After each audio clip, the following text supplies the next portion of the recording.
Là, nous sommes toujours dans le hall du Grand Théâtre et puis nous sommes en direct de cette grande cérémonie destinée, donc, comme je vous le disais tout à l'heure, à remercier tous les partenaires qui ont soutenu Youssou Ndour à organiser le Grand Bal de Bercy, cette 8e édition qui a été un succès total, un succès planétaire, un succès dont parle tout le monde depuis le 12 octobre. Les gens se disent même que la saison des grands bals, la saison des concerts est close, donc il faut attendre l'année prochaine pour organiser une autre chose d'aussi grandiose. Donc le Grand Bal a été rendu possible grâce au travail de l'équipe de Youssou Ndour, donc l'équipe qui est autour de lui toujours, et puis de l'équipe du groupe Futur Média, mais aussi et surtout grâce à ses partenaires qui sont ici ce soir et qui vont recevoir les remerciements, donc et puis être honorés ce soir par Youssou Ndour. Et c'est du jamais vu parce que d'habitude ce qu'on fait, c'est qu'on organise son concert, il y a les invités qui viennent, il y a les téléspectateurs qui viennent pour assister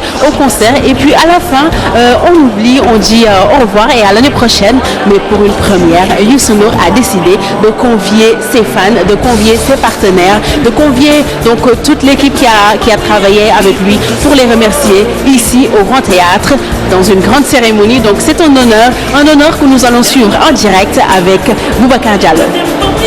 Mesdames, Mesdemoiselles et Messieurs, honorables invités, bonsoir à toutes et à tous. Bienvenue dans le hall du Grand Théâtre National de Dakar.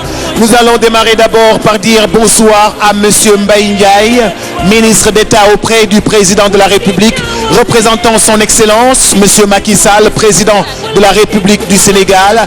Mesdames, Mesdemoiselles et Messieurs, très chers partenaires, honorables invités, bonsoir.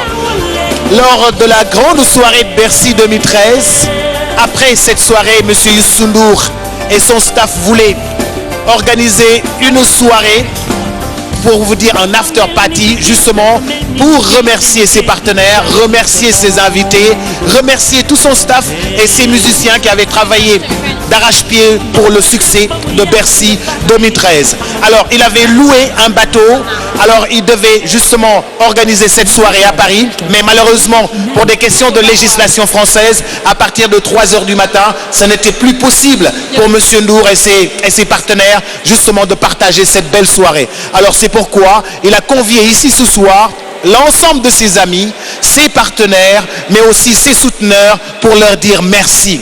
Mesdames, Messieurs, depuis Évry 99, les partenaires n'ont jamais cessé d'appuyer ce grand spectacle qui est le plus grand spectacle de la musique africaine à Paris, qui est un succès planétaire. C'est pourquoi M. Youssou Ndour a choisi cet après-midi ou ce soir en direct sur la télévision Futur Média de dire merci à ses partenaires. Merci avec un grand M, merci du fond du cœur, merci d'avoir soutenu, merci pour ces accompagnements. Je vais inviter à l'instant même Monsieur Youssou Ndour ici sur scène, sous vos applaudissements nourris, pour qu'il vous dise encore merci. Lui-même, il est parmi nous ce soir, il a fait justement tout pour que ses invités, ses amis, ses partenaires soient encore tous réunis ensemble, la main dans la main, pour encore travailler pour que le Sénégal soit merveilleusement bien vendu à travers le monde, que l'image du Sénégal, la musique sénégalaise soit encore bien vendue. Mais au-delà de ce grand spectacle, ça a été un rendez-vous africain. Un rendez-vous où nous avons rencontré tout ce qu'on n'a pas vu depuis 10 ans, 15 ans, 20 ans, qu'on a eu la chance de rencontrer encore à Paris. Les Sénégalais ont répliqué de partout, de Belgique, de Paris, mais surtout d'Italie, d'Espagne, des États-Unis, ou qui se trouvent en France. Ils sont dire merci, participer à ce grand spectacle. Alors, mesdames, messieurs, voici le parrain de cette belle soirée de Bercy 2013, Monsieur Papa Babacar Ngom Sedima, qu'on applaudit s'il vous plaît, le parrain de l'événement Bercy 2013, qu'on voudrait aussi remercier du fond du cœur et remercier tous les partenaires. Monsieur Youssou Ndour, s'il vous plaît, si vous voulez bien nous rejoindre sur la scène pour justement son mot de bienvenue à l'endroit des invités. mbokk yi xaritu téléspectateurs yi nga xam ne yéen a ñuy seetaan ci télévision Futur Média tey Youssou Ndour dafa invité ñi nga xam ne ñoom ñoo ko jàppale te yàgg ko jàppale ci Bercy mu doon événement boo xam ni événement bu mag la àdduna ñëpp di ko seetaan àdduna ñëpp di ci ñëw ñëpp di ñëw Bercy di fekkee ci événement boobu loolu tax na mu bëggoon ne daf leen bëgg a gërëm sant leen soirée bi mi ngi ko bëggoon a organiser ca Paris keroog samedi 12 octobre ba nga xamee ni def nañu soirée bi ba pare Youssou Ndour dafa loué woon benn bateau boobu nag ci la ñu waroon a def li nga xam ne moom moo di soirée bi wante nag comme dafa guddi woon mu daal di tëgg ba 3 heures du matin ba 2 heures du matin mënatuñu woon def soirée bi mu ne nag kon dafay woo ñi nga xam ne ñoom ñoo di ay ganam yépp ñu daal di ñëw fii mu daal di leen sargal delloo leen njukkal la star planétaire. Si vous voulez bien nous rejoindre s'il vous plaît sur la scène, monsieur Youssou Ndour, avec vos applaudissements s'il vous plaît, mesdames et messieurs. Merci Boubacar. Merci beaucoup. Alors, la soirée devait avoir lieu le 12 octobre dernier. Vous avez loué un bateau et c'était pour remercier vos partenaires, remercier vos amis, remercier tous ceux qui vous ont soutenus depuis Évry 1999 à Bercy 2000, à Bercy 2013. Alors, ils sont venus répondre en masse à cette invitation. Vous avez la parole. Merci. Je voudrais remercier tous les invités, tous les amis, les partenaires qui sont ici ce soir, qui ont répondu présent à cette invitation et dire que on a eu l'intention juste après le grand bal, le soir même, d'organiser ce qu'on appelle un after party, c'est-à-dire après le show, les gens se retrouvent pour discuter, boire un verre et échanger. Et remercier aussi les partenaires.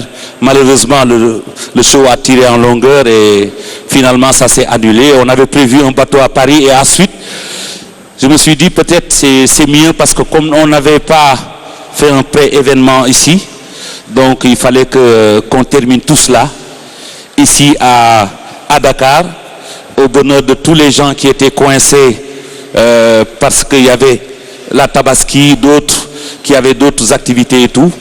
Donc ce soir, vraiment, je suis très heureux d'accueillir ici les partenaires, les amis qui nous ont accompagnés parce que c'est depuis 1999 nous avons commencé ce concept Grand Bal qui est en fait un show d'une partie d'ici et d'une partie internationale.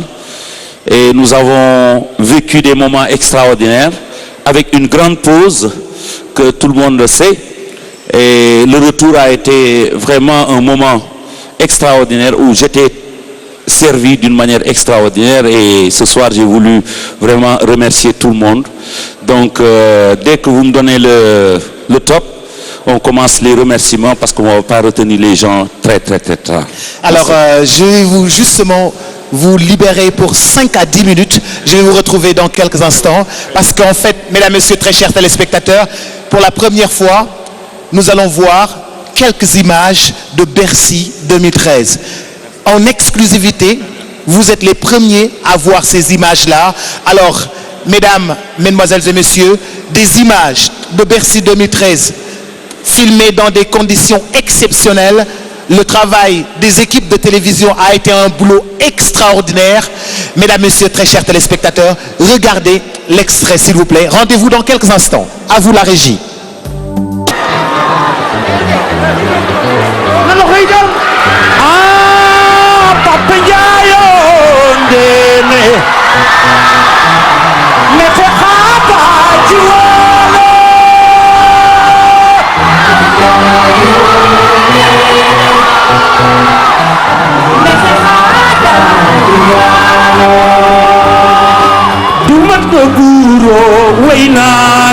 Papa Ndiaye Jaro Khalis Fandene Papa Ndiaye Kontrafaka Alpha Ndiog Papa Ndiaye Defe Khada Diwano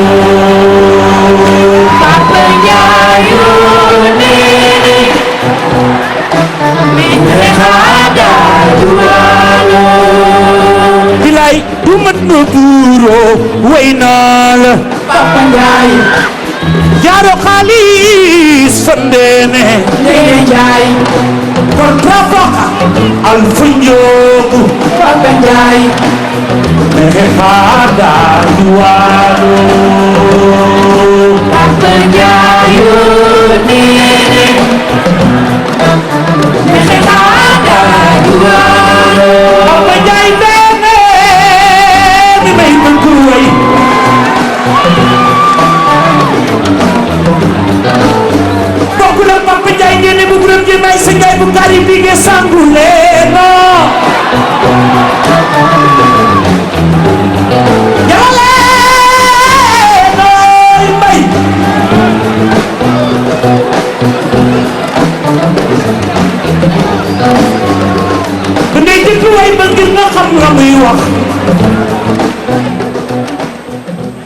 Avec des applaudissements nourris, s'il vous plaît, mesdames, messieurs. Alors, vous rappelez tout simplement que Monsieur Youssou N'Dour offre aux mélomanes, aux Sénégalais, aux Africains en général, 3 disques pour Bercy 2013. 3 disques. C'est presque un coffret. Un coffret de presque 5 heures de concert. Ça mérite, je pense, des applaudissements. 3 disques qui vont sortir ce 11 novembre prochain. Et je rappelle déjà, le 9, vous pouvez avoir le son sur www.teletoons.com. Alors, senetoons.com, ce sera déjà disponible en téléchargement. Justement, ça a été un travail exceptionnel. Toutes nos félicitations. Alors, justement, avant d'inviter M. Youssou N'Dour, je vais inviter un des partenaires. Je vais inviter Monsieur Seck de RIA, s'il vous plaît, si vous voulez bien nous rejoindre, s'il vous plaît. Qu'on voudrait aussi remercier Monsieur Seck de RIA, Monsieur Youssou N'Dour, s'il vous plaît, si vous voulez bien vous approcher, s'il vous plaît, pour lui dire merci, pour dire merci à l'ensemble des partenaires que nous allons tous remercier. Mais on voudrait faire un clin d'œil à des partenaires.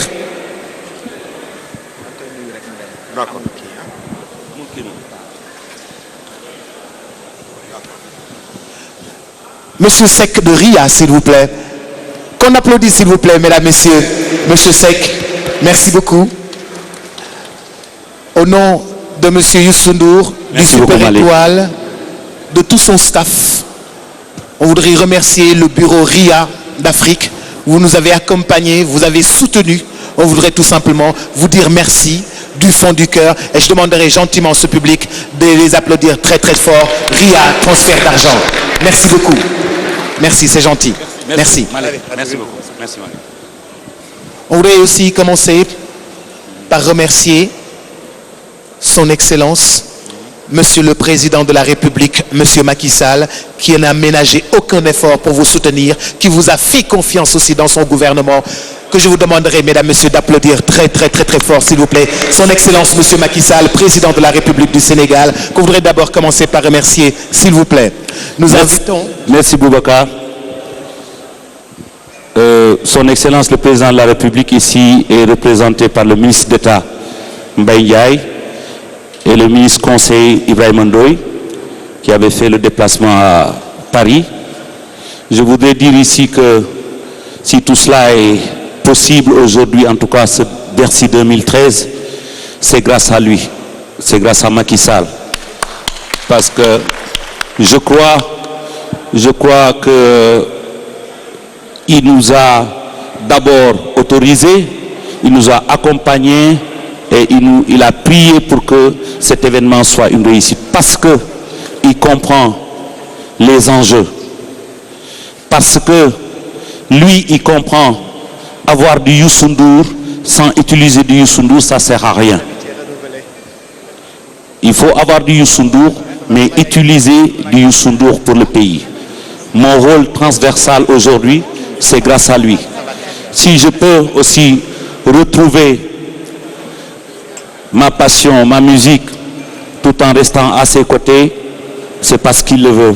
Donc, Monsieur le Président, je voudrais vous remercier et vous témoigner ici encore une fois ma fidélité, mon amitié et mes encouragements parce que je sais que vous avez une très très très bonne intention pour ce pays. Je le vis chaque jour avec vous et je voudrais vous encourager et prier pour vous et permettre aussi à tous les Sénégalais de découvrir l'intention de Macky qui veut rapidement un Sénégal développé. Monsieur le ministre d'État, merci. Merci d'être venu. Je voudrais donner symboliquement, ça sont les blousons du Grand Bal. Je sais que le président fait du sport, hein? Ça ce sont les blousons et ça vient d'un Sénégalais, Tahir, qui prépare aussi ses blousons et qui a fait ce beau au président de la République, Macky Sall, que je voudrais remercier encore une fois.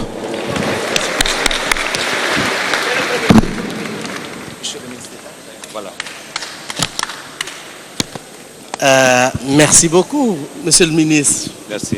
Chers collègues, vous êtes une fierté pour le Sénégal et pour l'Afrique. Vous êtes une fierté pour la musique tout court.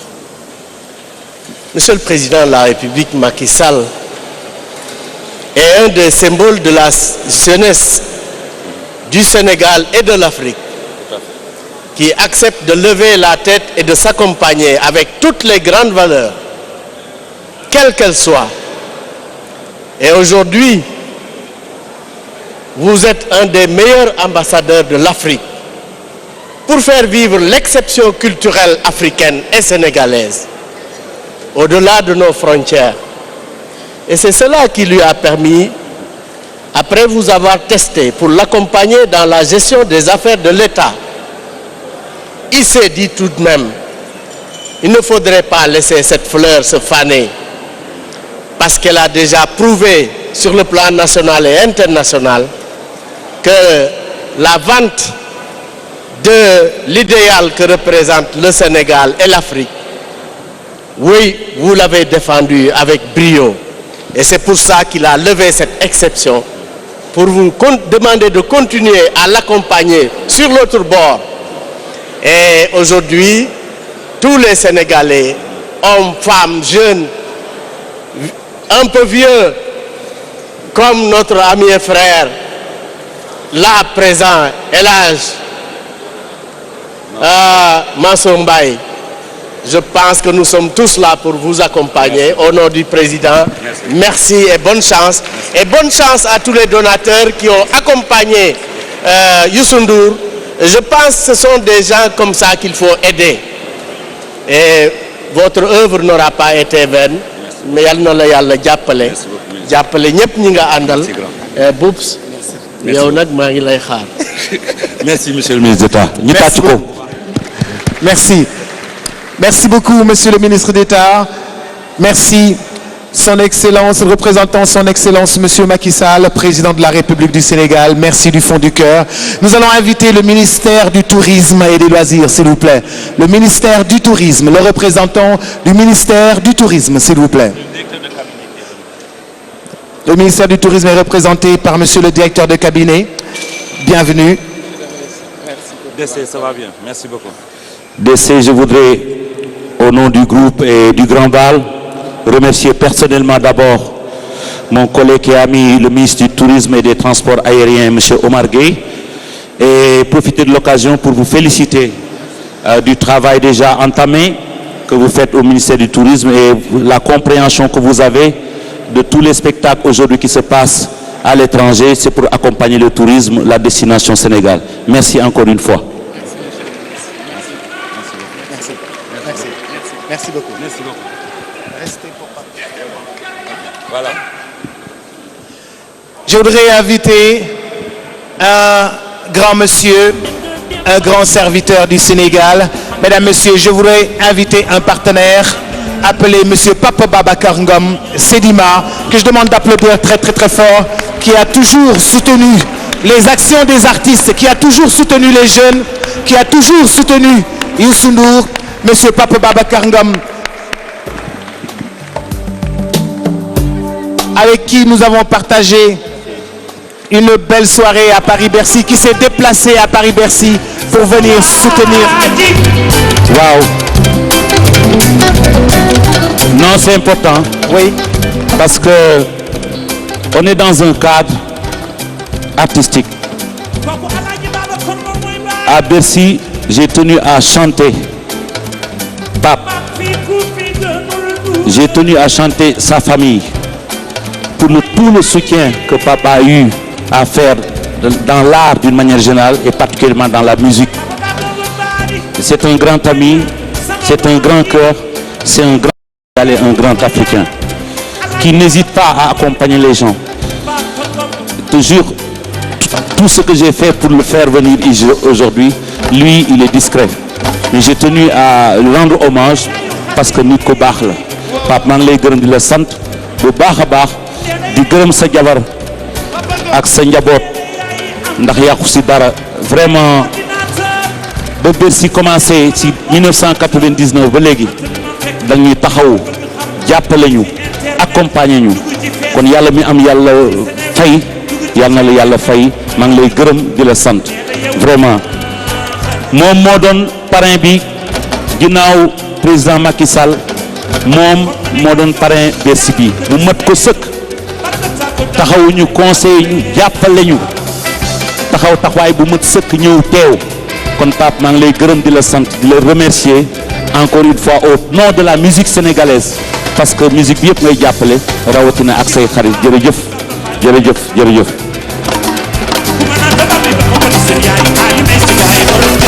Encore des applaudissements nourris pour ce grand monsieur d'une discrétion légendaire, mais qui appuie tous les Sénégalais, qui appuie les jeunes, les artistes, le monde des arts en général. Monsieur Papa Babacar Ngom, soyez-en remerciés, s'il vous plaît.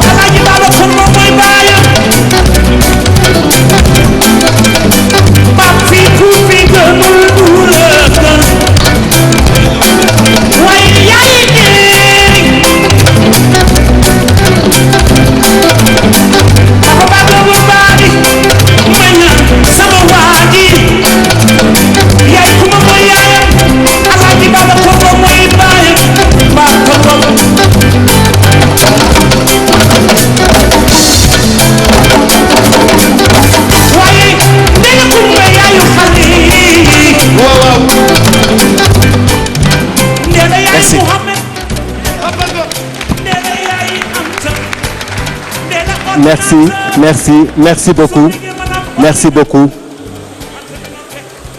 Je suis très ému, Youssou. Bonsoir. Bonsoir à tous. Bonsoir à toutes. Youssou, je voudrais te remercier à mon tour pour l'amitié que tu m'as fait en me choisissant comme un des parrains de ce beau spectacle qui était Bercy 2013. Cela m'a touché, cela m'a plu et cela m'a honoré. Youssou, je voudrais te dire combien je suis fier et ravi de notre amitié.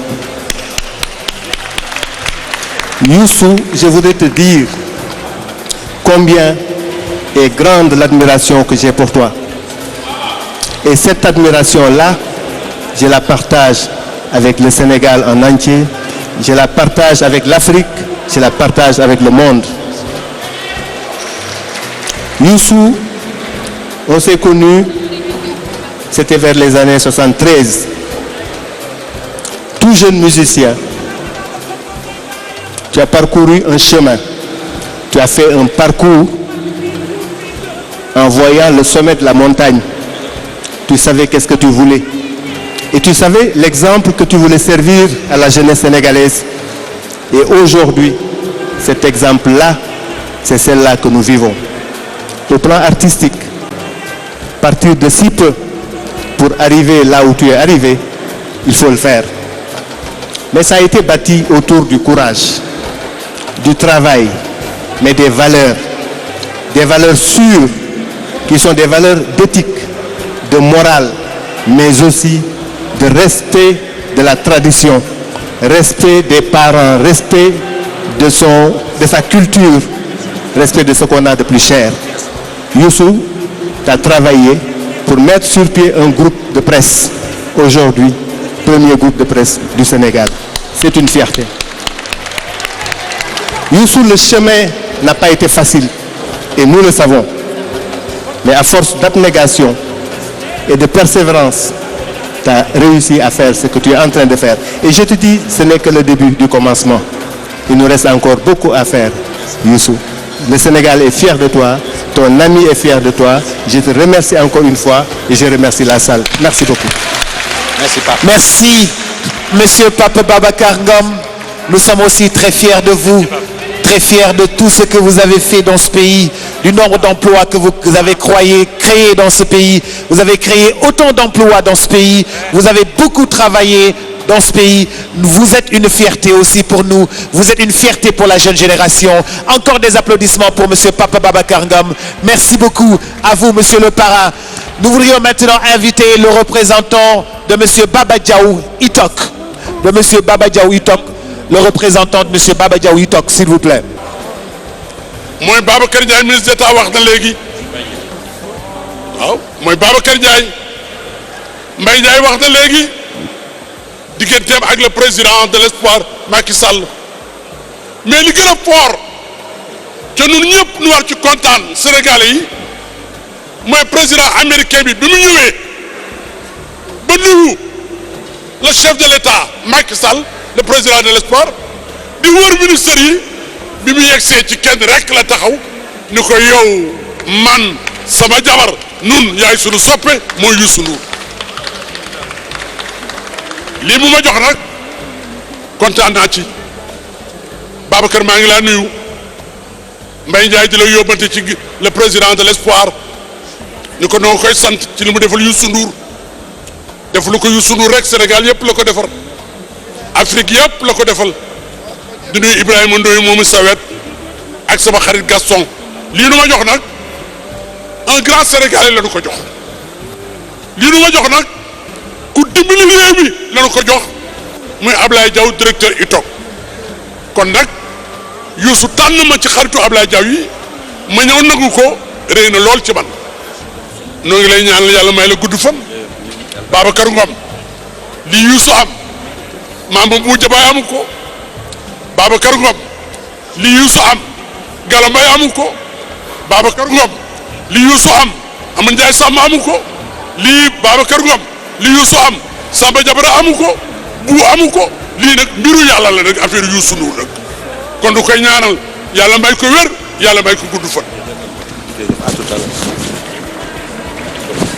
Monsieur Diaw de ITOC, que nous voudrions encore remercier vivement. Monsieur Diaw, Excellence, ceci vous appartient. Merci pour le soutien. Et là, Hadji Mansour Mbaye. Merci beaucoup. Je voudrais inviter le représentant du Crédit Mutuel du Sénégal, s'il vous plaît, CMS. Le représentant le directeur général est bien là, monsieur le directeur général du Crédit Mutuel du Sénégal, CMS. Avec des applaudissements nourris, s'il vous plaît. Monsieur le directeur général du Crédit Mutuel, monsieur Mohamed Ndiaye. Merci Mohamed d'avoir cru au grand bal, un grand ami, mais aussi à la nouvelle génération qui révolutionne un peu les finances, les banques en Afrique. Merci pour l'accompagnement et merci personnellement vraiment de votre accompagnement pour le grand bal 2013. Merci beaucoup. Monsieur le directeur général du Crédit Mutuel, merci du fond du cœur. Vous êtes un grand des finances. Nous voudrions vous dire encore merci, merci et encore merci. Nous allons inviter maintenant le représentant de Western Union, s'il vous plaît. Le représentant de Western Union. Alors, vous dire que ce soir, les remerciements vont à l'endroit de tous ceux qui ont accompagné les 10 ans de Bercy. Les remerciements vont à l'endroit de ceux qui étaient là depuis 1999, 2000, 2002, 2005 jusqu'à aujourd'hui pour leur dire merci beaucoup. Le représentant de Money Express, s'il vous plaît. Le représentant de Money Express. Voilà. Moustapha, Tafa Faye, claviste, Tafa soliste, Ibou Sissé.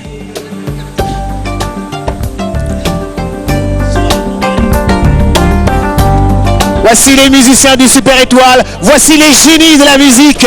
Voici les génies qui ont accompagné Youssou Ndour à Paris-Bercy, qui ont fait un travail exceptionnel, qui ont conquis le monde.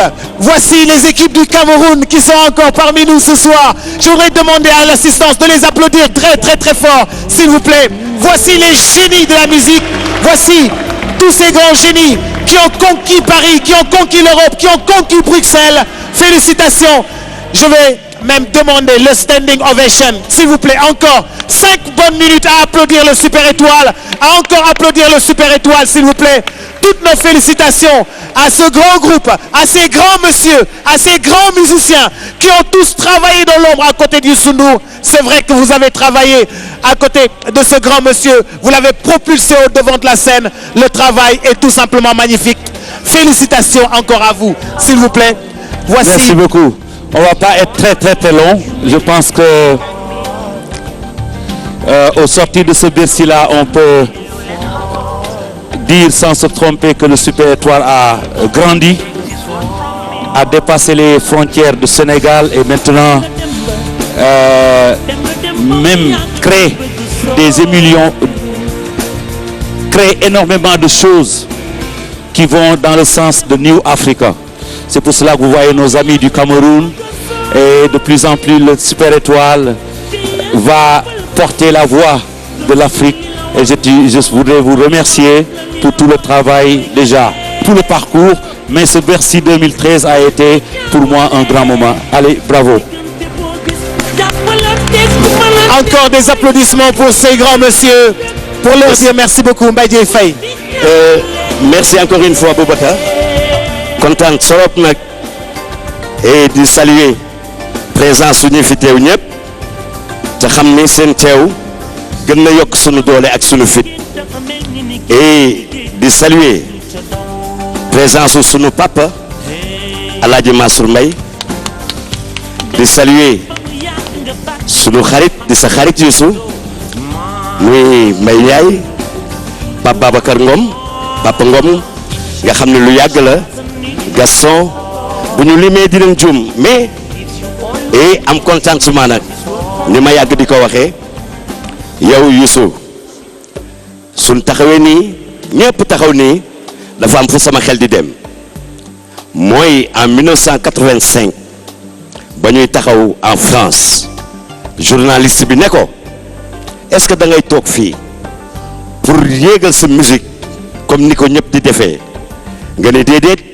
damay ànd ak le Super Étoile suma réew jaay suma musique ñu xam ma partout dans le monde et loolu moom mooy li feeñ tey Super Étoile nag ci sama kaddu ak seen kaddu ñu ngi lay dooleel comme ni ñu ko yàgg di defee c'est vrai que Youssou Ndour Mbaye Dièye Faye c'est depuis 1973 le Super Étoile judd 1981 et l'union fait la force Super Étoile légende la Super Étoile famille la te famille bu ñëw ku ñëw ak sa lonku donc li may wax moom mooy di la féliciter di ko delloo suma bopp di féliciter Super Étoile ci liggéey bi nga xam ne yàgg nañ ko def ba tey kenn delluwul ginnaaw mais gars félicitations encore une fois nos amis camerounais on vous félicite Sénégal c'est votre pays le pays de la Teranga bienvenue mais daal di la xamal ne et ak yow ak yow ak yow ak yow ak yow ak yow ba ca kanam ça c'est le Super Étoile et c'est une famille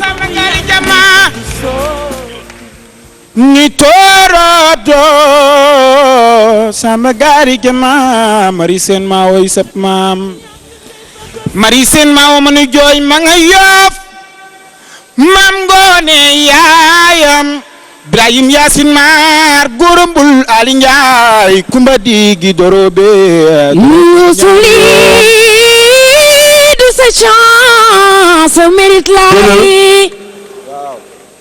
Siré Kumba Lawbeek boobu la ñuy woowee sa maam ab sa Kumba Lawbeek boobu Kumba Lawbeek rajo la idi lay ci ngalank Amath Molo Ousmane suku baate sama la gàññu leen yaa jàngal ndaw ñi waaye yaa jàngal doog a door gune yu ndaw yi ci yow lu nu jàngee yaay guy gu daar gi ñiy jàng ak ñi wutub xam-xam ci yow lu nu jaaree ndey soxnaay sa yaay ilimaanay sa baay mbokkum yaay nguur ne nduur mbokkum yaay seen yaay mooy te jaar Ablaay Daaru Mbaar Maaju Daaru Mbaar Mata Daaru Mbaar ñoom ñëpp yaa ñu kumba ci ñoom mooy seen maam kumba balla loro Matar jigéen njol njobu ma tiirim demba ginaa njaaseen yuusu lii du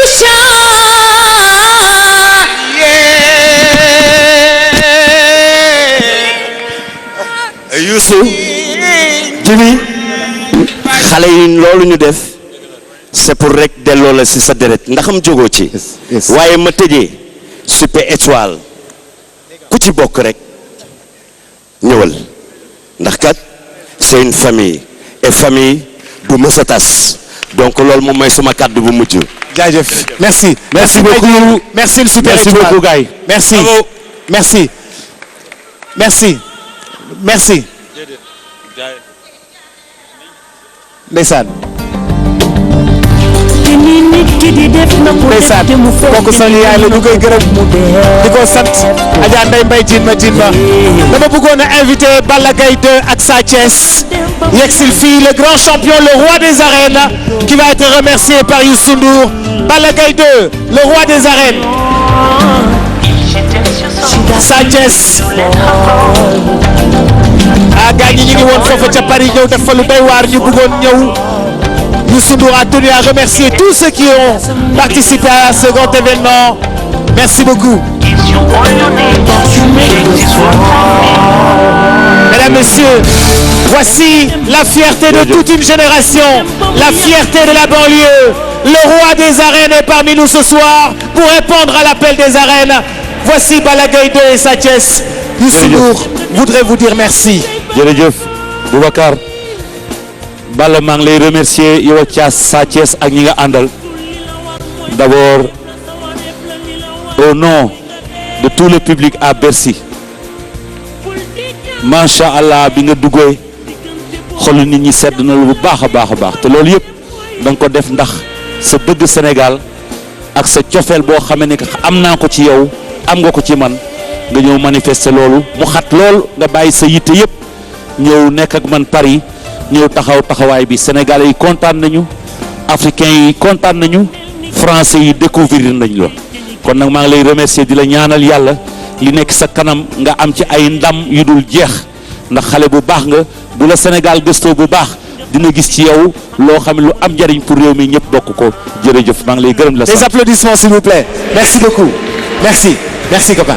Merci. Mesdames, Messieurs, je voulais inviter le représentant de TV5 Monde, s'il vous plaît. Le représentant de TV5 Monde, le représentant de RFI, Radio France Internationale, le représentant de France 24. Merci beaucoup à Alias. Je voudrais inviter les artistes.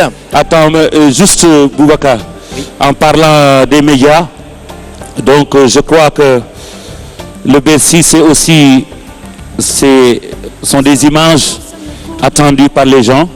Donc TV5 a été un partenaire qui va d'ailleurs diffuser le concert avant la fin de l'année.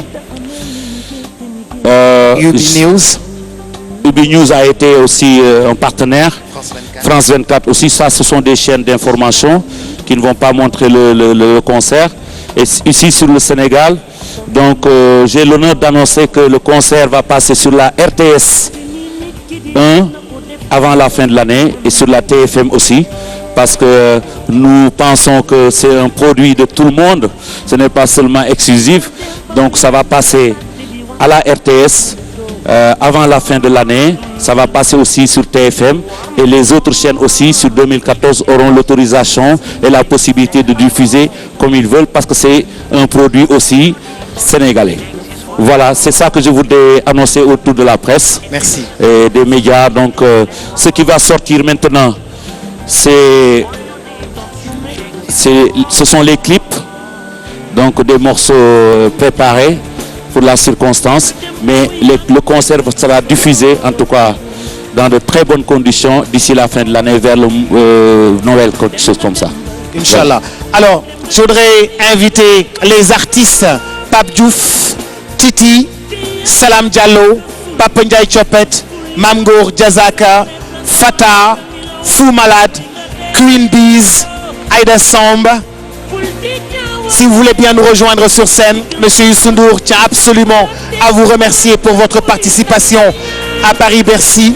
Merci aussi à Alain Oyono, à Jean-Jacques Obam, Thierry Sandio, Serge Mambobal.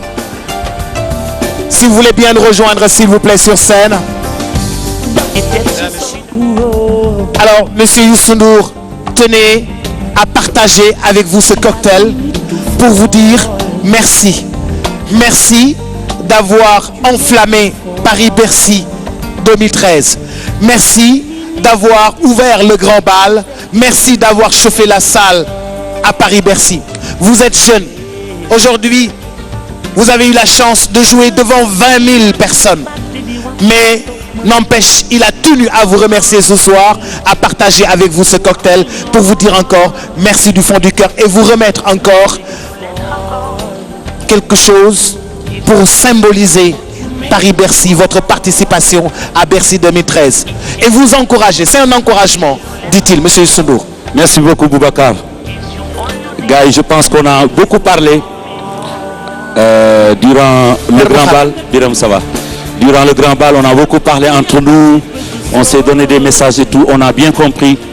Et moi, j'ai bien ressenti vraiment la présence des artistes sénégalais, non seulement pour les Sénégalais, mais aussi une dimension panafricaine et internationale. Je voudrais vous remercier personnellement.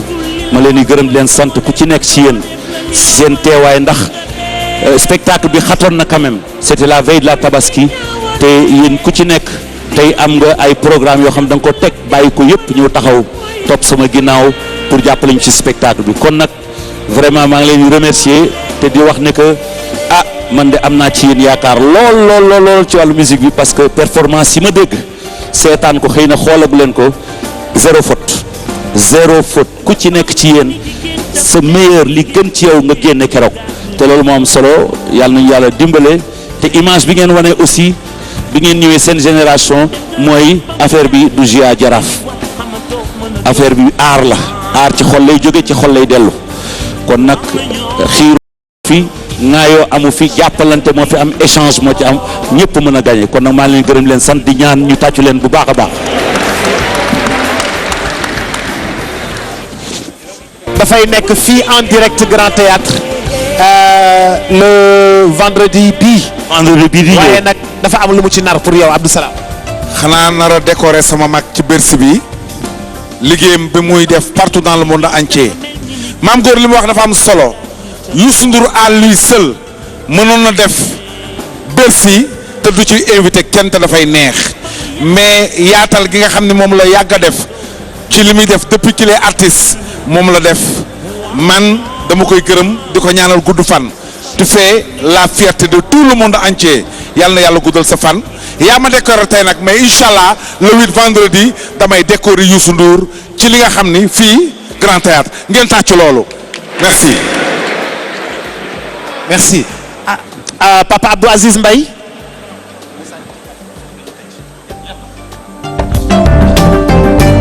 Papa Abdou Aziz Mbaye. jeex da nga ko bëgg a jeexal noonu def nga ma affaire télévision de. ma ne bu leen dagg sama affaire bi nii da ngeen xaar tamit ñu gërëm nit ñi nag yéen ngeen bëgg. nan la bàyyi nga gërëm ba pare. non je pense que. ñu effectivement Aziz c'est avec plaisir. waaw mbokk yi maa ngi leen di nuyu am mbégte lool di jàkkaarloo ak yéen ni dama ko naroon wax ci tubaab mais wax ko ci olof moo gën a wér nit lu mu def.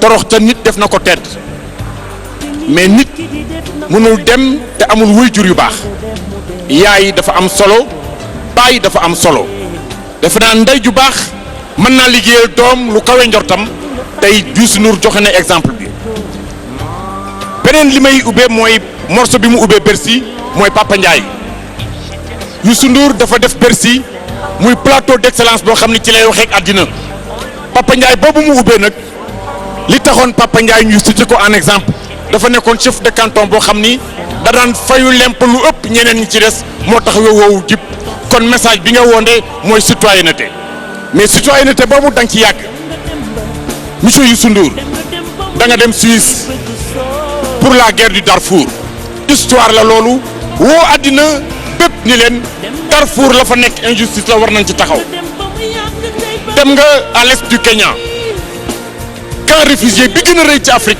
somalais yi nekk wa dem nga foofu mais li jiitu loolu soo woy engagement la soo woy mooy citoyenneté vous êtes un citoyen de l'Afrique vous n'êtes plus un citoyen sénégalais monsieur le ministre ñëw nga ba indi éducation nationale indi leen doole joo xam ni dañ ko war a jàppale pour njàng mi kon bravo monsieur Youssou Ndour mbokk yi li ma leen di wax dañu wax léegi gars yi woy wax nañ dëgg nit bu waxee da nga koy jëf xam ay waajuram xam ndeyam xam baayam ñu doog ko mën a woy waaye le griot témoin de l'histoire maître de la parole et mémoire de la société mooy wane ni tey nous sommes fiers d'être avec vous pour tout ce que vous avez fait pour le Sénégal mais tout ce que vous avez fait pour la culture et pour l'Afrique on vous remercie merci beaucoup.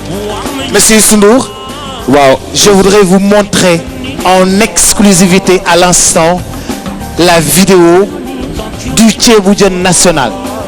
waaw juste avant cela donc dafa am ay wax yu ñu waxoon war ko confirmer inchallah comme ni nga ko waxee produit bi dina nekk à la disposition nit yi pense que la semaine prochaine lii génn nii single la semaine prochaine maanaam semaine bële di ñëw nit ñi dañu mën a déglu musique bi li ñuy gis mooy vidéo clip ci mois de décembre bi dinañu def tournée sénégalaise buy commencer je crois le 14 décembre jusqu'au 4 janvier Dakar fi ñu ciy jouer le 4 janvier la yeneen dates yi nga xamee ni que dinañ ko jël muy première partie bi dinañ ko xamale te li ñu bëgg ci tournée sénégalaise bi moom mooy la xewoon Bercy moom la ñuy jël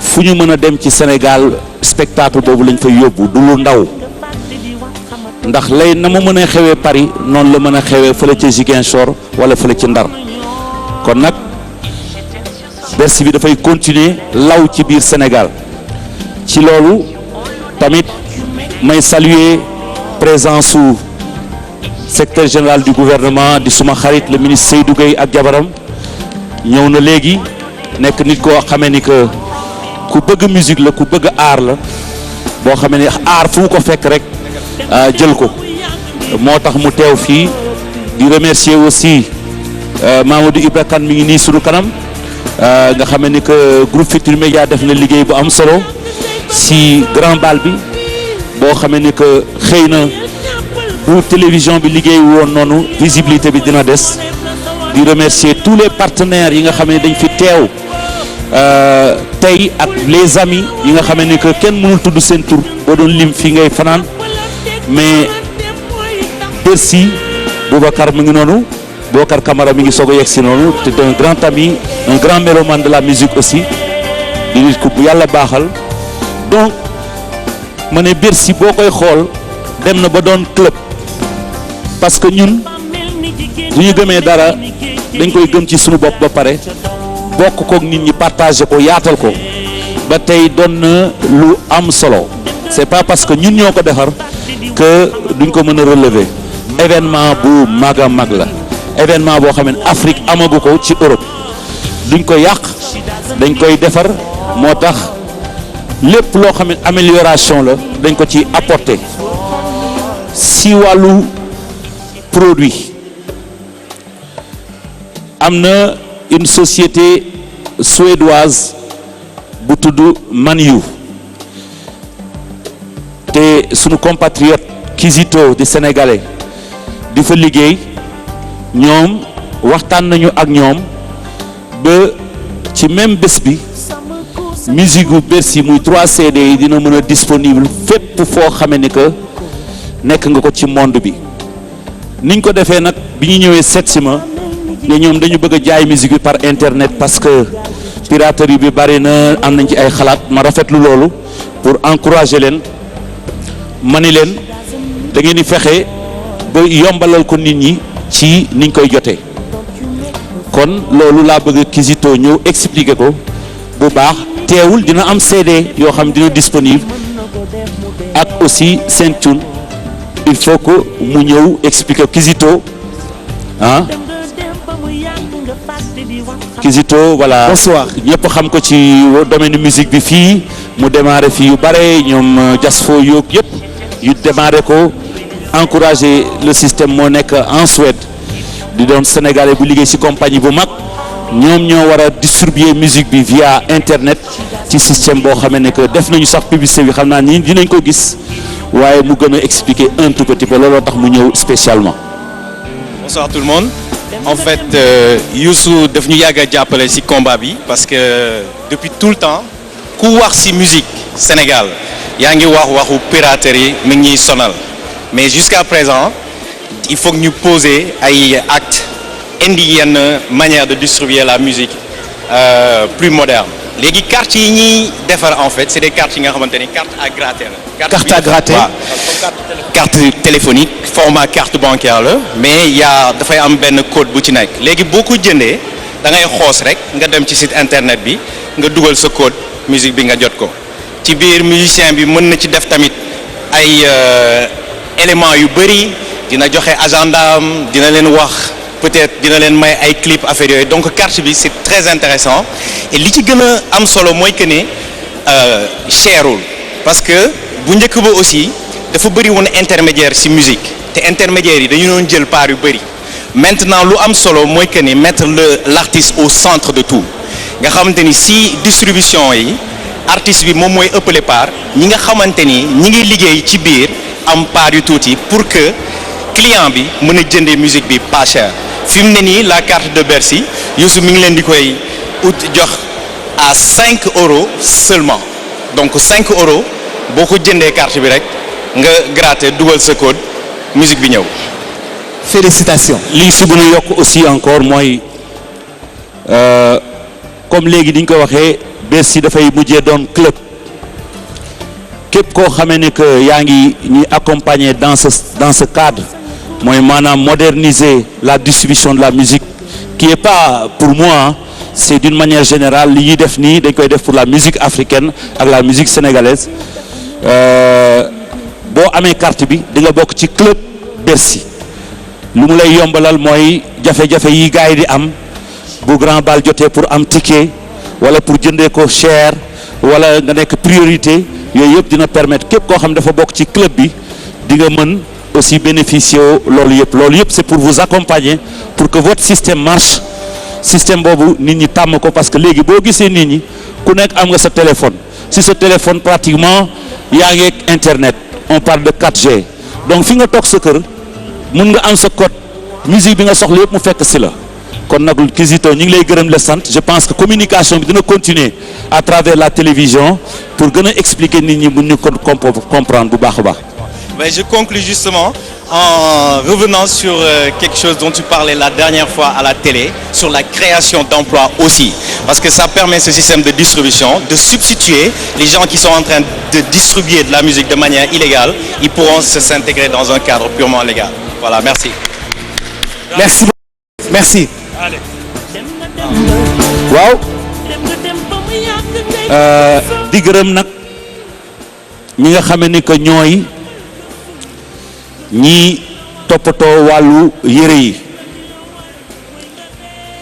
boo nee ñi toppatoo wàllu yére yi ci wàllu Bercy ndax daf ci am solo dinaa ci génne kenn koo xam ne ku spécial la d'abord pour Bercy ci parcours Bercy bi yëpp ñu bare xamuñu ko mais yu bare yu may sol sur scène moom moo ko defar kooku nekk xale boo xam ne dafa basé wu ci mbir Médina nekk artiste di liggéey ci wàllu décoration ak ay perles kooku laa bëggoon a woo fii Latif nga xam ne tenue historique gu Bercy yëpp moom moo ko defar ma bëggoon mu ñëw fii Latif nekk waa Médina mais macha allah tenue Bercy yi am solo yëpp yi am perle yi ak yëpp moom moo ko defar di ñu accompagner plusieurs fois sur la route de Bercy tenue bi ñu soloon à Bruxelles moom moo ko defar. Avec des applaudissements s'il vous plaît. L'artiste. Voilà. Toutes nos félicitations. Merci beaucoup. Merci pour ces inspirations. Ouais. Merci pour ces créations scéniques. gis nga moom mooy defar affaire yi gis nga yii. Tout simplement magnifique. Voilà. C'est magnifique. Merci beaucoup Latif. Merci. Merci. Merci.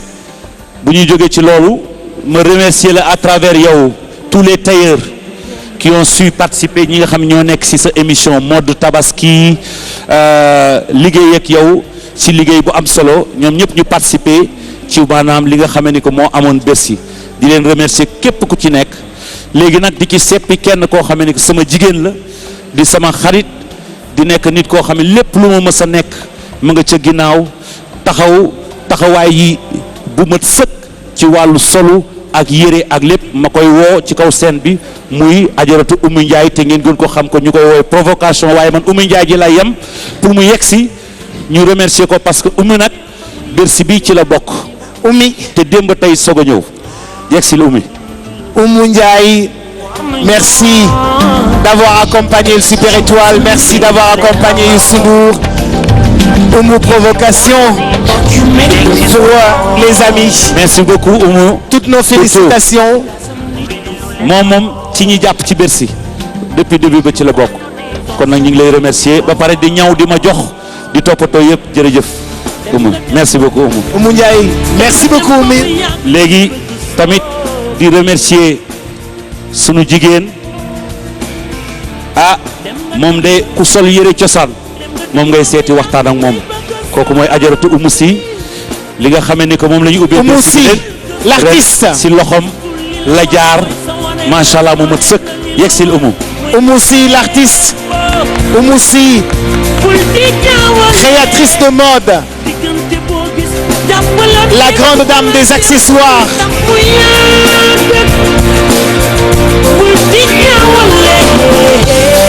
Bonsoir. Oumou jërëjëf. jërëjëf pour tout le travail. Vous dire que tout Paris, tous les 20 000 spectateurs qui étaient venus voir ce spectacle de Youssou Ndour ont été marqués par l'entrée de Youssou Ndour. La tenue de scène était exceptionnelle. La tenue de scène était extraordinaire. La tenue de scène nous a marqués. On a regardé, on a apprécié. Félicitations. L'inspiration a été grande. Nous sommes retournés vers les années 1800 et en même temps nous sommes en 2013 au 21e siècle. Vous nous avez fait voyager à travers le temps, à travers vos créations. Encore des applaudissements nourris pour l'artiste Oumou Sy. Merci du fond du cœur. Merci au nom de Youssou Ndour et du Super Étoile. waaw da nga bëgg a wane vidéo bi waaw je pense que toutes les informations joxe nañ ko non yëpp mat na li ci des nga yeggali ko kon nag jërëjëf Boubacar ñu seetaan vidéo bi.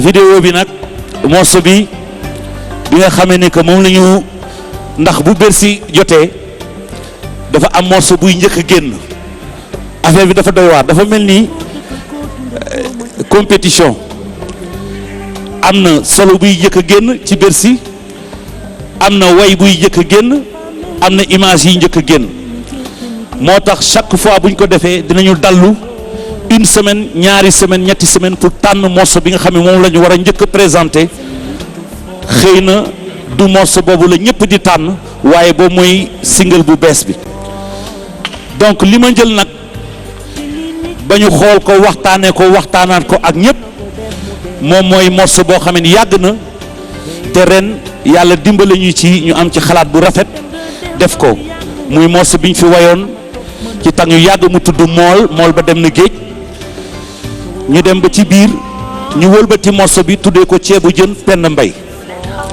mooy maanaam léegi ku mënul woon togg ceebu jën ku ko mënul woon togg dama la koy jàngal ci way vidéo bi dina mën a dem fépp ci àdduna bi waaye wolof bu ko dégg boo dee góor sax mën nga togg ceebu jën symbole la ceebu jën mooy sunu plat national mooy plat boo xam ne mën nañ ci basé wu aussi pour wane richesse su Sénégal kon nag morceau bi dafay commencer ci mool waaye ci digg bi ceebu jën Penda Mbay la tudd ku mënul woon togg boo ñëwee ku sa jabar di nax sax boo ñëwee dégloo morceau bi di nga xam ndax li ne ci morceau bi def na ko ci biir ceeb bi kon nag ah bon entendeur salut maa ngi nuyu Baye Ciss notre ami notre frère jàpp te taw Baye jërëjëf kon nag nga dawal bis. non da ngay toog seetaan ko ak ñëpp. waaw damay toog seetaan ko et effectivement bàyyi la ak micro bi jërëjëf Boubacar. Merci beaucoup. Merci Monsieur Youssou Ndour. Merci d'avoir partagé avec nous cette soirée qu'on applaudit encore très très fort. Mesdames, Messieurs, il fait la fierté du Sénégal, la fierté de toute l'Afrique. À bon entendeur, il l'a si bien dit. Mesdames, Messieurs, regardez en exclusivité les images de la vidéo de Mol qui est devenue Ceebu Jën Penda Mbay. À vous la régie.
On va préparer le ceebu jën Penda Mbay, notre plat national. Ceebu jën Penda Mbay mooy sunu plat national. ñam bu ko gën a neex man Yàlla ñu ko defal. Mbay gi bu ñu amee benn bu riche ñun si la ñu koy teeree nañ ko jox pour sa loxo man nañ ko jox pour sa loxo kuy jigéen te mën na ko.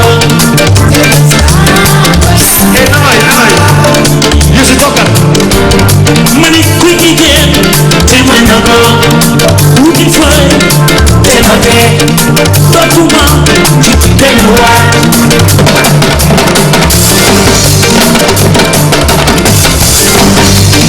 boo demee marché bu ñëw raxas xol li waas ba sa xel dugg sa rox rox sa jën jël sa fourneau daal di ko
moo koy safal bëgg ceebu jën yëkkati loxo ca kaw a kaw mooy sunu plan national Youssou Ndour bokk nga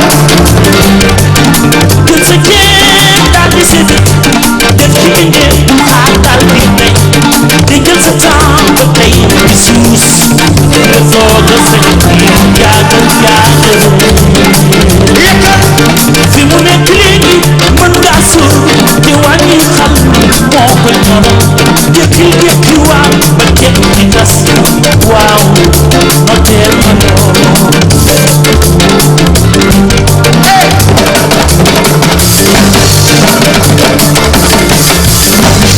mën ngaa doxantu nag tuuti ca bàyyi mu xam-xamal nga jékki na jékki waat teel xam léegi nga matal hey yéen Messi ku sa jabar mën a jeex tàccul ku sa jabar mën a jeex tàccul ku sa yaay mën a jeex tàccul yow bëgg nga yow bëgg nga yow bëgg nga yaay sa nabu su si bare nga yekkal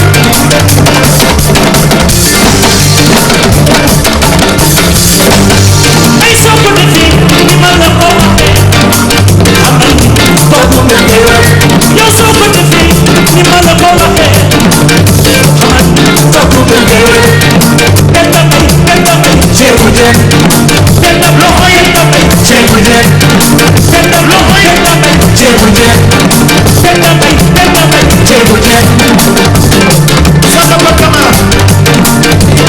sama xarit destination loxo yi ku bëgg sa yaay tàcc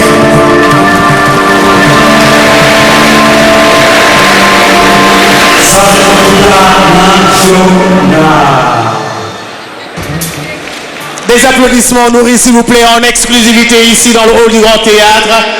Monsieur Sundour a tenu à vous dire merci du fond du cœur. Merci exceptionnellement à son Excellence Monsieur Macky Sall, président de la République du Sénégal. Merci au parrain Monsieur Pape Babacar Ngom Sedima. Remerciements à l'endroit de tous les partenaires. Merci beaucoup. Le cocktail est ouvert. Monsieur Sundour, Tata Tiane Diagne Georgie, bienvenue. Il est où l'homme de Bercy? C'est qui l'homme de Bercy? L'homme de Bercy.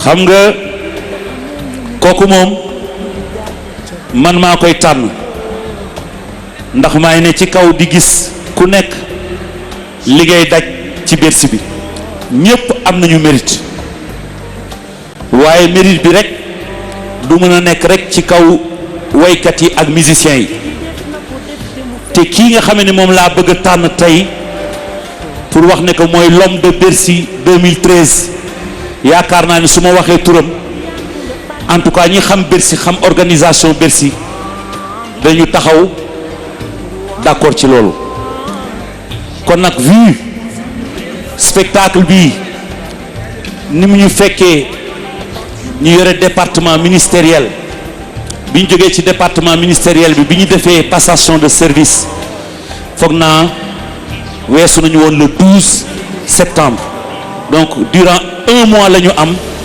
pour mënoon a nekk sur la route de Bercy et vraiment j'ai senti un homme très engagé autour de ce projet avec tout le monde mu dem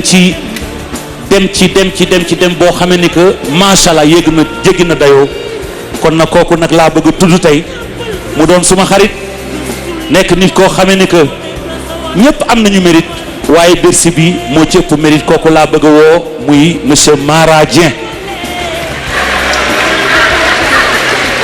mais l'homme de Bercy. Mara Dieng sunu xarit di sama chef de cabinet di lépp moom waaw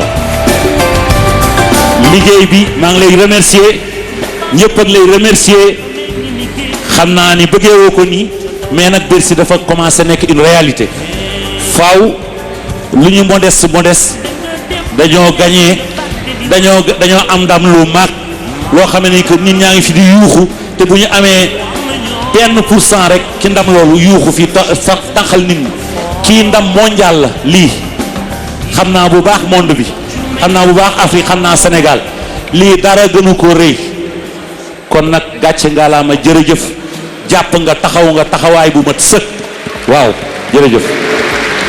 Mais l'homme de Bercy, mon ami Maradien, vous savez, à Paris-Bercy, vous étiez très pris et vous étiez en train de faire la balance, d'organiser et tout ça, d'être sur scène pour la répétition.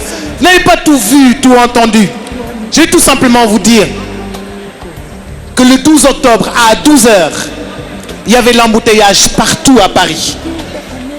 C'était impossible pour les gens d'atteindre la salle de Bercy. C'était très difficile pour tous les Sénégalais qui venaient de partout.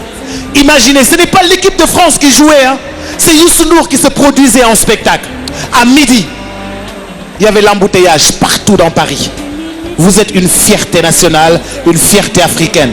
Nous vous dirons encore ce soir, vous encourager et vous dire, allez-y encore, n'hésitez pas, exposez vos projets et nous serons là pour les exécuter et vous accompagner du fond du cœur. Merci. Merci beaucoup. Merci. di gërëm encore une fois le président de la République di gërëm sama xarit le parrain Pape Babacar Ngom ak jabaram Ndéla di gërëm sama mbokk yi samay kilifa di ci jiital Alaaji Mansour Mbaye di ci jiital Ajaratu Xaar Mbaye ma jaaga bu ma leen tuddee rek tudd naa ñëpp di gërëm artistes yi di gërëm les médias les partenaires sama xarit yi nga xam ne dañ fi teew fàttewuma kenn yow waaw ci biir wax ji da ngeen fàtte Expresso moom moo toppoon Bercy moo ko topp gëm spectacle bu nekk fële jàppale ñu kon waa Expresso aussi di compagnie bu am solo ci wàllu téléphone ñu ngi leen di gërëm di leen ADS Pape Mayel Kessi Bousso waa Grand Théâtre bi ñu amee waxtaan bi dafa ne ma damay ubbi salle bi ma ne ko deet soxlawuñ salle bi soxlaaguñ ko ndax bi ñu yoree en charge la culture place bi kenn waru ko bàyyi muy nelaw rek kenn waru fi tamit di tëgg n'importe quoi fii ñu nekk nii espace bu am solo la ci Sénégal na nga defar climatiseurs yi di ko luyee nit ñi ñu fiy def yi defeli di def yu mel nii loolu la ñu bëgg parce que mën nañ cee am loo xam ne dinañu permettre ñu entretenir salle bi du yàqu de kon nag Kessi loolu lañ la sas fii espace bu bees la bu bëggee gisee ñu indi fii lii dañu bëgg wan nit ñi ne que fii am na leneen lu fi possible am na yeneen yu possible aussi autour du Grand Théâtre te exploitation bi moo ñuy permettre ñu am les moyens parce que kii entretien bi dafa cher kon nag boo jógee nga développer lii pour mën ko yombalal nit ñi défilé yeeg yu bare di fi mën a am boole genn place yi c'est un espace extraordinaire si on règle la climatisation waaw Madi Dramé moom mooy l'organisateur de Bercy xëy na am na ay année yoo xam ne bu ñu doon wax l'homme de Bercy moom la mais ren benn tour mooy génn Maradien la ñi ci des ñëpp collaborateur la ñu jàpp nañ ci incha allah chaque Bercy dafay am ki nga xam ne que mooy génn Tahir moom mooy defar blouson yi ngeen di gis Tahir entrepreneur la di def confection fii ci Sénégal ba ñu sàmm mbàngaan booleeg moom loolu yàgg na ci Bercy muy defar ay blouson ba nga xamee ni léegi am nañu marque boo xamee ni que grand bal lay doon dana dem jóge Sénégal te dina law ba faw incha allah kon nag maa ngi gërëm ñëpp nga tegaat clip bi rek ñu yeewu nit ñi balaa moo gën a guddi ndax cocktail dînatoire la ñu waxoon bëgguma nit ñi gën fee yàgg jërëjëf. Merci. Merci au journal L'Observateur, merci à la radio RFM, merci à la télévision TFM, merci du fond du cœur. Merci. waaye Youssou bëggoon naa li may wax nga dégg ko bu baax dina ma saf lool ndax da ngaa jël carte joxe ko ni jox leen ko Papa Ndiaye loo mu ñëw ma ñëw fekk mi samay jigéen ki may àndal la wareef d'ailleurs su diggante su meer fekk fi duri ñoom fekk ñu mboolem waa TFM yépp kon su ma ñëwee ci bis bi ngay gërëm ñépp am na lu war Youssou dama laa wax ni la teenu bokk nekk am na loo xam yaanu fa ba su ma demee ba jaxasoo yow Alaaji Mansour Mbaye tax kon boo ndeetal guddeeg bëccëg mboolem say directeur ak sa employé yëpp kenn ku ne jox nu ab cër yàlla baax na lool ñu seen ak sa teggin man boo ko teree ne yilif ko kon su ma ñëwee ci bis bi am naa droit wax la lu baax Ginaar nag ni dongo yi toll. De la grande cérémonie du Grand Bal de Bercy, vous avez pu voir. Il n'y avait pas que les partenaires qui ont été ce soir décorés, qui ont été ce soir remerciés. Youssou Ndour a tenu aussi à remercier les musiciens qui ont été présents à Bercy, les musiciens du Sénégal, les musiciens de l'orchestre Super Étoile, mais aussi ceux qui sont venus du Cameroun pour renforcer la famille Super Étoile. Vous avez aussi pu voir que les musiciens invités par Youssou Ndour au Grand Bal de Bercy ont été remerciés ce soir, et Salam va aussi décorer Youssou Ndour dans son événement qu'il va organiser ici au Grand Théâtre très très bientôt. Donc vous avez vu tous ces partenaires qui ont été ravis, plus que ravis d'être ici sur scène avec Youssou Ndour, DJ Boubs, pour recevoir leur prix. Vous allez regarder la vidéo sur la TFM, Télé Futurs Médias. Je vous donne rendez-vous très bientôt.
On va préparer le ceebu jën Penda Mbaye, notre plat national. Ceebu jën Penda Mbaye mooy sunu plat national. ñëpp ko gën a neex man yàlla ñu ko defal.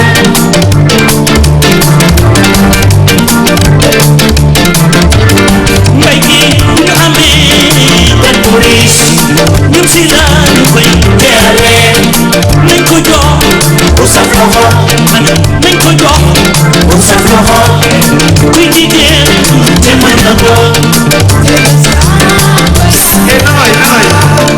Youssou bokkal ma ni kuy jigéen te mën na ko wuti fay te na C'était donc Ceebu Jën, un son qui a été lancé à Bercy par Youssou Ndour, donc qui fait partie des nouveaux sons qu'on a eu le plaisir de découvrir à Bercy cette année. Tenez-vous bien, à partir de vendredi, vous aurez le clip dans toutes les chaînes de télé sénégalaises. Le single va aussi sortir, donc vous pourrez vous le procurer un petit peu partout au Sénégal pour apprécier ce qui s'est passé à Bercy. Et le meilleur reste à venir, parce qu'à partir de la semaine prochaine, à partir dès le mois de novembre, vous aurez l'intégralité du CD de Bercy. Vous pourrez le suivre, le vivre comme si vous étiez au grand bal de Bercy. Donc patientez un petit peu, juste quelques jours pour avoir le CD. En attendant, le single et le clip va sortir.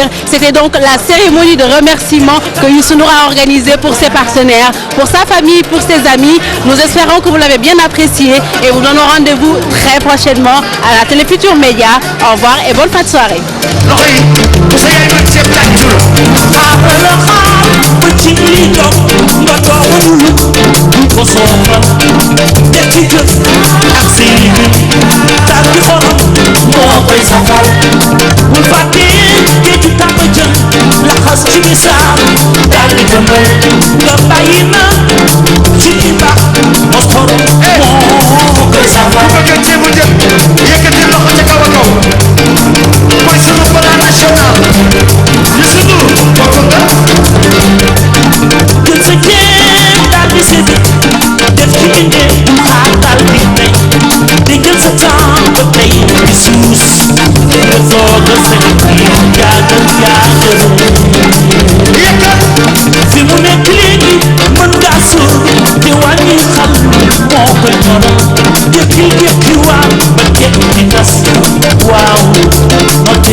Ceebu Jën